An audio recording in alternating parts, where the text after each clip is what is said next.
सोचिए हालात क्या हो गए हैं कि अगर आप कोई सवाल पूछते हैं, अगर आपके मन में कोई मंशा है या आपके एग्जाम से रिलेटेड या किसी और चीज से रिलेटेड आपकी परेशानी है, तो परेशानी सुनने या उस पर आवाज उठाने के एवज में आपको तलब कर लिया जाएगा, आपको पाकिस्तानी बता दिया जाएगा। अगर आपके साथ कोई और भी खड़ा होता है तो उसके खिलाफ कार्रवाई के नाम पर आपको उसके कोचिंग सेंटर बंद करा दिए जाएंगे, सील कर दिए जाएंगे।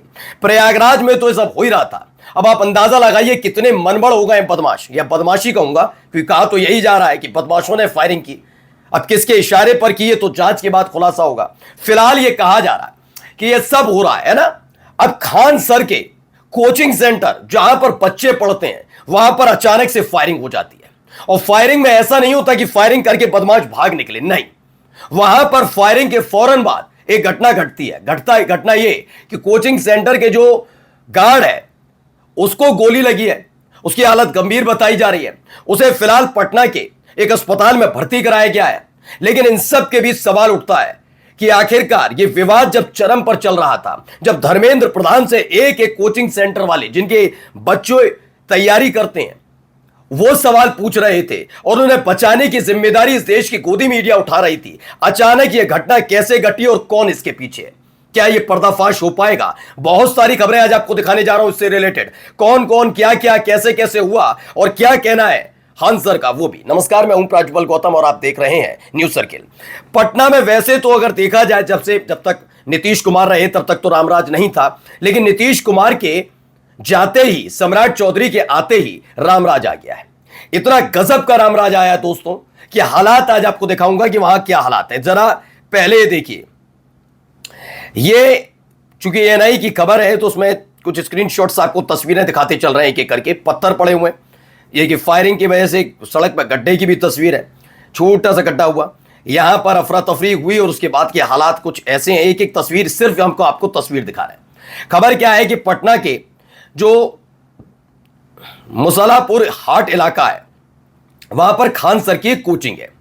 खान सर की उस कोचिंग में सब कोई जानते हैं, बहुत सारे बच्चे पढ़ने आते हैं। और अब चाहे इसे दिखावा मानिए या कुछ भी कहिए, लेकिन फिलहाल ये तो हमने देखा है कि कई बच्चे आकर कहते हैं कि उनकी पढ़ाने की वजह से, यानी खान सर ने जब उनको पढ़ाना शुरू किया तो उनकी वजह से उनके कई एग्जाम क्लियर हुए और आज वो अच्छी खासी नौकरी कर रहे हैं। मैं तो पहले भी कहता हूं कि एक टीचर अगर पढ़ा भी रहा है, कोई एक व्यक्ति किसी को पढ़ा रहा है और अपने आप को टीचर कहता है तो उसका अपमान नहीं करना चाहिए। लेकिन अपमान करने वाला तो खेल आप जानते ही हैं, अपमानित करने में तो ये महारत हासिल कर रखी है। धर्मेंद्र प्रधान से सवाल मत पूछिए, किसी से सवाल मत पूछिए, लेकिन हां, सवाल पूछना है तो दूसरे पक्ष से जाकर पूछ लीजिए।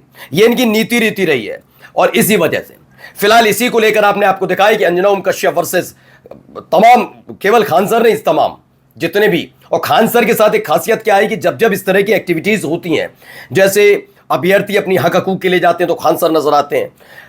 खास तौर पर पटना बिहार में ये देखने को मिला है कि वो इस तरह के एक्टिविटीज में बहुत संलग्न रहते हैं, खासतौर पर छात्रों को लेकर, कोई सामाजिक कार्यकर्ता के तौर पर नहीं रहते।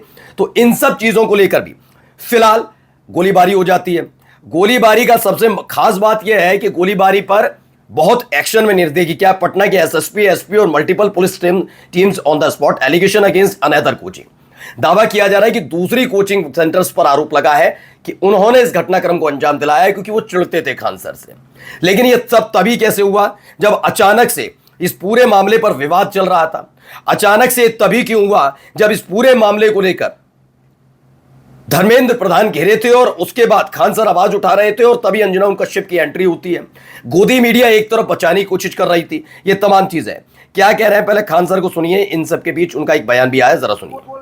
अरे ये जो कोचिंग वाले हैं ये सभी फीस बढ़ाने के लिए आपको बोल रहे हैं? अभी इन लोग का बस यही है कि इतने कम फीस में नहीं पढ़ाया जाए और इतने हजारों संख्या में जो रिजल्ट आता है पूरी तरह से इतनी गोली चलाने से 10 मिनट में ऐसा लगा कि जैसे अफरा तफरी होकर रख गया। यहाँ पर 8-10 राउंड तो हम देखे हैं, यहाँ पे 8-10 राउंड हम देखे हैं, हमें क्या पता है। अभी पीएमसीएच में एडमिट है, उसका पूरा सर दिखाएंगे, वो फोटो भी दिखाएंगे। सर क्या लगता है कौन क्या होगा ये? बगल की कोचिंग वाले सर आप खुद मौजूद थे यहाँ जब फायरिंग हो रही थी? बिल्कुल, ये देखिए मेरा गार्ड है ये। अच्छा, इसका ये पूरी तरह से खून से इसको लहू लुहान कर दिया गया यहाँ पे। तो गार्ड से क्या दुश्मनी थी? बस कि तुम ही खान सर को सब गार्ड है हमारा मार के।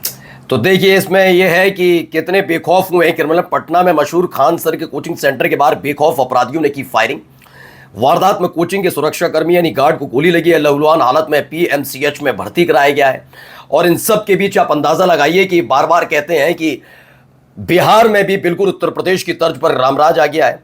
रामराज का मैं आज तक इनके रामराज की परिभाषा को समझ नहीं पाया हूं कि रामराज इनकी कहना क्यों चाहते हैं, रामराज का इनका मोटिव क्या होता है। रामराज को कहने का मतलब, रामराज का मतलब इस तरह की एक्टिविटीज हो जाना है, क्योंकि ऐसी तो उत्तर प्रदेश में भी हो रही है, कोई छिपी हुई तो है नहीं। लेकिन सोचिए पटना के अंदर, राजधानी के अंदर खुलेआम उस इलाके में और उस जगह पर जहां सब बच्चे पढ़ने आते हैं वहां पर फायरिंग हो जाती है। यह बहुत अच्छा रहा कि एक फायरिंग में किसी को सिर्फ गार्ड को गोली लगी है, बच्चों को कोई गोली लग सकती है। जिस तरह से बता रहे हैं खान साहब, ताबड़तोड़ फायरिंग की गई, ये ताबड़तोड़ फायरिंग की गई। और ये कहानियां ऐसे मिलाने वाली बात नहीं है कि मैं उससे मिला रहा हूं उससे मिला रहा ना। कहानी सिर्फ इतनी बार है, मेरा जानना सिर्फ इतना बार है कि अगर ये सब एक्टिविटीज है, ये सारी की सारी चीजें हो रही हैं, तो जिम्मेदार कौन है, इसके पीछे क्या है, जानने की कोशिश कभी की जा रही है। क्योंकि इससे पहले भी पटना के अंदर इसी तरह की गतिविधियों को अंजाम दिया जा रहा हो रही थी, एक ताबड़तोड़ फायरिंग, तमाम चीजें हो रही थी, लेकिन किसी ने इस पर ध्यान नहीं दिया।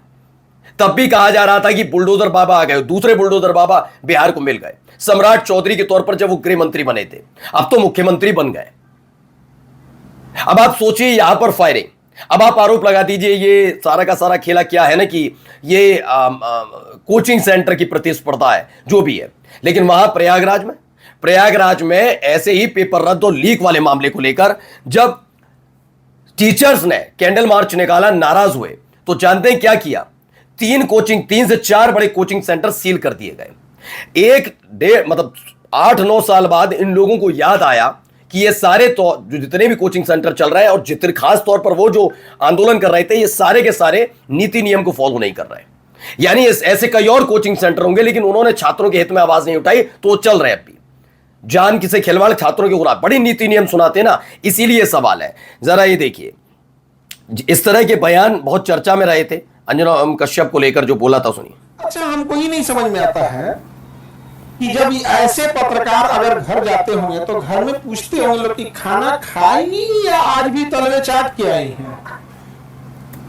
अंजना ने गलत आदमी से पंगा ले लिया, टीचर सबसे पंगा ले लिया। यहाँ पे पंगा यार, देखो अंजना, हम तुमको एक बात समझाते हैं, ध्यान से समझना अंजना।